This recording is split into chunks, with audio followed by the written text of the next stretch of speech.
In today's episode, Julie asks, how do you put your analytics reports together? Excel, PowerPoint, something else? As with any question about tools, which is what we're talking about here, the answer is contingent upon many factors and many different pieces of information that you need to have in order to give a great answer. So, what are those factors? Number one, what does the person, the customer, have? What do they have the ability to read for document formats? It's great if you, like me, use advanced analytics tools, but if the customer doesn't have them, then that's no good, right? Because the customer can't open your data and can't review what it is you've put together. So know that the reason why we do things like Excel or PowerPoints or web browser interfaces is because that's what everybody has. That's the sort of the guarantee. Everyone's at least got a web browser because almost everyone's got a smartphone. Second is, what has the customer asked for? And this is an important one.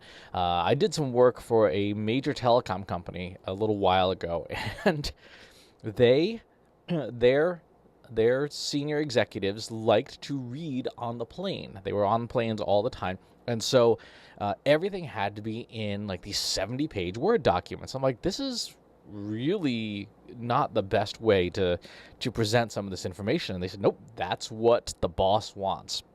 The boss likes to sit down with a glass of something or other, and on their flights from point A to point B, they read through these documents and redline them. And that was the other thing. It had to be paper. It was, no interactive, no links. We were given very specific instructions. The boss likes to read through the ream of paper, redline things, and hand off his analysis, essentially, of the data back to his team when they get back to wherever it was that they were going. So what does the customer ask for is a big thing. And if you are putting together analytics reports for somebody, this is a key question to ask: is what format are you comfortable with? The third question is, what are your technical limitations? What can you do? It's great if you want to do something like have interactive dashboards, but if you're not versed in tools like Shiny or Tableau, then interactive dashboards are going to be a little more difficult. Even something like Google Data Studio, if you've never used it, it's probably a good idea to get some practice with it first before rolling it out as a reporting format. So what are your own technical limitations? And fourth, and probably most important, I think, is what's the customer actually going to use? What will they make use of? It is absolutely no use to crank out a report in any format if it immediately goes into somebody's circular file, or they archive the email, or they glance through it and their eyes glaze over. That's no good. There's no point in doing the reporting because it's not being used. So what will the customer actually use? And this is where you have to do a lot of legwork to ask your customers, how do you use your reports? What do you use your reports for? When do you use your reports? Who reads this report? Why do you read the report that we generate? And all of these are really important things. Like when do you get work like reviewing reports done? Unsurprising. Who, what, where, when, why, how, right? The classic 6 questions. Ask these questions about your reports and give some real thought to unconventional report formats that work for your customer. So let's say that you've got a customer and they have a commute or they go to the gym. Nothing stops you from putting together an internal podcast where you review the report in audio format so that they can get their work done, make use of that time, and get it in a format that works for them. So those are sort of the 4 big questions for putting together analytics reports. Now, here's the other thing. This is the really important point. If somebody gets your report and then says they want a meeting to review the report with you, that means your report has failed. At no point should someone who reads your report ask you to walk them through it, right?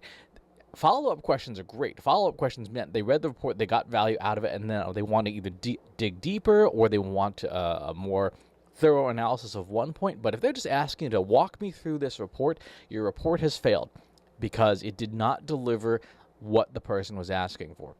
Which means you need to go back to the beginning of the process and say, okay, well, how are you going to use this thing? What are you going to use this thing for? Who's reading it? How is it used? When is it used? And so on and so forth. Your reports fail when they don't do the job of conveying the information to the person, to the customer, in the way that they want to consume it. So go back through for all of your reporting and figure out what it is that you're really being asked for. Another thing is this: as much as we'd like to automate reports, and believe me, I am the biggest fan of automation, of live dashboards, of live data feeds and things like that, the only thing you can do with reports for automation is to automate the delivery and the processing of the data. You cannot automate the insights. You cannot automate the recommendations. You cannot automate the, here's what we should do next. And remember, there's a reporting format. We call it the SAINT format. The summary, which is like, if you read nothing else, read this thing. The analysis, what happened. The insights, why did it happen. The next steps, what are we going to do about it? Or what do you need to make a decision about in order for us to move forward? And then a timeline. That's the format, in absence of anything else, that all of your reports should have, which means that almost all of it is going to be non-automated. The only part that's going to be potentially automated will be the analysis part, where you analyze the data. Everything else requires you to add value to the reporting process and say, this is why the things happened that they did, what the next steps are, or what the decisions we need to be made are, and this is the time frame that's going to occur. If you format your reports like that, you will be very pleased at how little you have to walk through people through their reporting process, and how much more your reports will do to advance the programs, the causes, the metrics that you care about. So, great question, Julie. It's a complex question. It's a question that a lot of people get very, very wrong. Don't worry about the tools so much as worry about the format, and worry about the reports are doing the job that they want, getting information to people and getting them to ultimately make decisions or let you do what it is that you need to do to get the results that everybody cares about. As always, please leave your comments in the comments below and subscribe to the YouTube channel and the newsletter. We'll talk to you soon.